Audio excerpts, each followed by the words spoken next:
In 2020, the Lions Club had to cancel their carnival fundraiser because of COVID, so they had to come up with something else. Turn your headlights off, drive 5 miles an hour, and there's food at the bottom of the hill. Okay, thanks. And what they came up with was a drive-through holiday light show. Terrific idea. Get some Christmas cheer without all the Christmas germs. It went pretty well, so they're doing it again this year. But this place has a very dark past. What child is this who lay to rest on Mary's lap is sleeping? You can see it as you drive through, kind of lurking behind the lights. These big, dilapidated buildings covered with graffiti that nobody even bothered to paint over. These structures just rising up like ghosts. It gives the light show a layer of mystery, a layer of sadness. This is the Fernald School. It was the first institution for children with developmental disabilities in the Western Hemisphere only. Nobody was saying developmental disabilities in the 1840s. It was originally called the Experimental School for Teaching and Training Idiotic Children. See, back then, idiot was a polite term. It was a medical term. Actually, and so were moron and imbecile, and all three were grouped under the more general category, feeble-minded.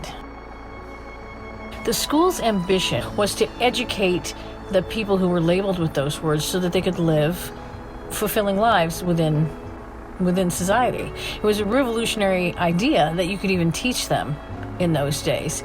That mission changed when Walter E. Fernald was appointed the third superintendent of the school. It was under his tenure that the school grew and moved out here to the campus in Waltham that we're at now. Eventually, they named the school after him.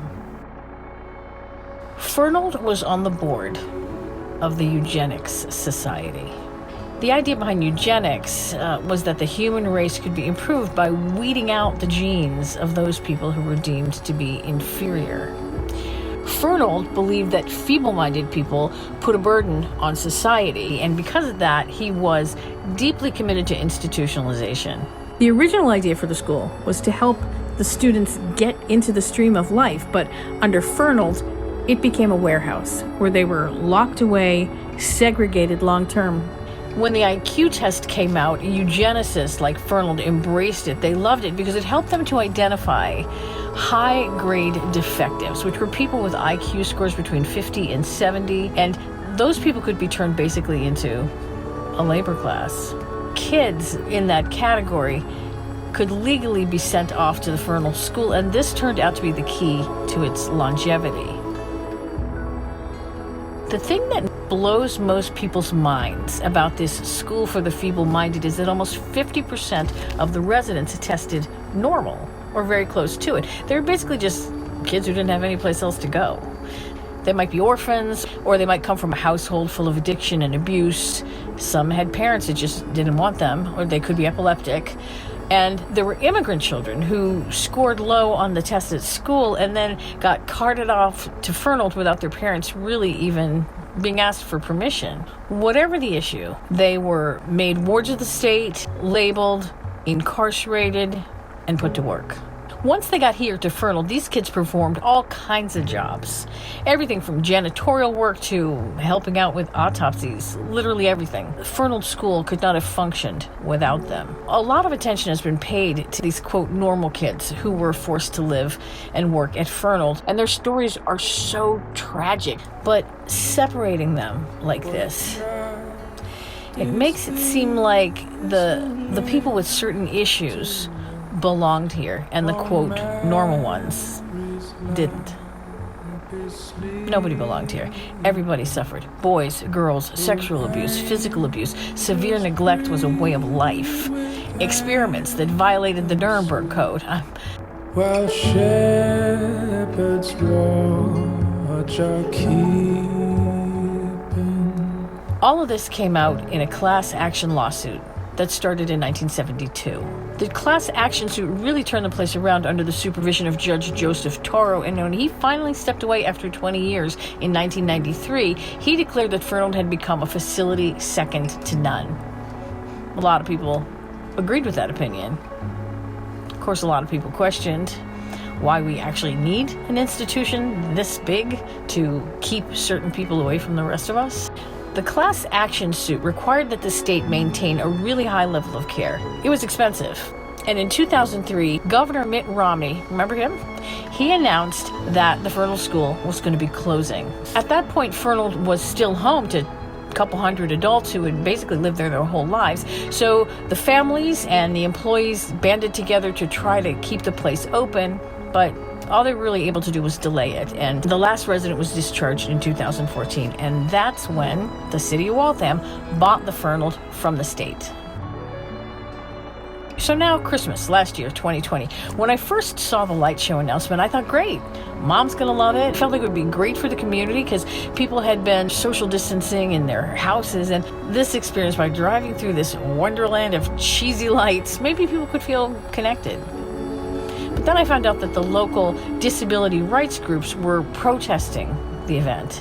Because the inmates at Fernald Had basically been forgotten for the most part, even though the city had given some lip service to these things they were going to do. They hadn't done any of it, despite some really promising early talks about maybe making it the site of a National Disability Museum. Yeah, that hasn't happened. This light show is pretty much it. It's been 6 years and the city of Waltham has done Nothing with the property. In fact, driving through this show with these lights is actually the only way you can even visit Fernald. Even the people who used to live here can't get on the grounds because this place is under police guard 24/7. It does kind of make you wonder what the ultimate plan is. I was working on this video then. The media, the press, it was like they thought that the fight was actually about lights instead of about the disappointment people were feeling at the way the city had let them down. At first, it seemed to me that the disabled community was totally unified around this. But I noticed that every time an article came out about the light show and the protests, the comments would fill with people in support of the light show, and that's not unusual at all. Like, oh, the past is the past. It's not my fault that happened to them. Why should I be punished by not being able to see Christmas lights? You know, which is kind of predictable because we've never been great in this country really at acknowledging and atoning for things. But there were other people, Fernald people, family members of people who lived there in the post-Toro years, former employees, former volunteers, and they actually seemed to have fond memories of the place. They didn't mind the light show. They wanted the light show. I got so confused that I just stopped. I tabled it. I reached out to a couple of leaders in the community around the protests. I wanted their input, and I wanted to show both sides. I wanted to do my video to put some light on that, pardon the pun, but then 2021 happened, a lot of distraction, and all of a sudden it's Christmas again. This year, nobody has protested. Nobody. I don't know why exactly. I know the organizations that led the protests last time kind of became Grinches in the public eye, you know, because you can't fight City Hall and you can't fight Christmas, and they were trying to do both. The people who said they would talk to me for my video won't even return my calls now. I don't know, maybe I screwed something up. Maybe there's something going on, something in the works with the city, and, you know, nobody wants to upset the apple cart by talking about it. I don't know. I really don't know. But suddenly, nobody wants to talk about this. So bring him incense, gold, and myrrh. Toward the end of his career, the end of his life, Walter Fernald himself changed. He did a complete 180 on institutionalization, and he started to see community care as the model. But that ship had sailed already. The damage was done. Does change erase anything? Is erasing it really the goal? And if it's not the goal, what is the goal? How do we fix it? I think remembering is a start.